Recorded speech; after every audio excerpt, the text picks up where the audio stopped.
ब्रह्मगिरी स्थित अलारनाथ पीठरे पुस्तक उन्मोचन सभा अणसर और रथयात्रा को नहीं आध्यात्मिक चेतनाधर्मी पुस्तक ब्रह्म दर्शन उन्मोचित।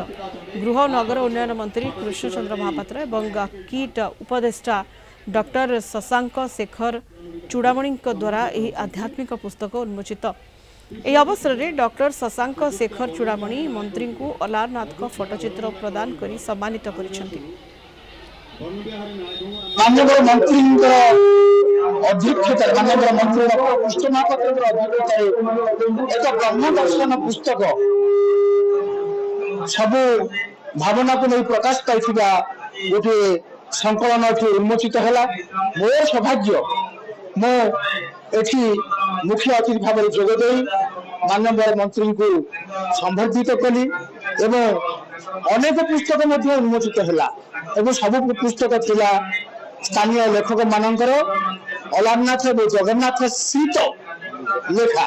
तेणु एभली एक पवित्र स्थान पवित्र काम जोगदे मु निजको धन्य मन करुछि।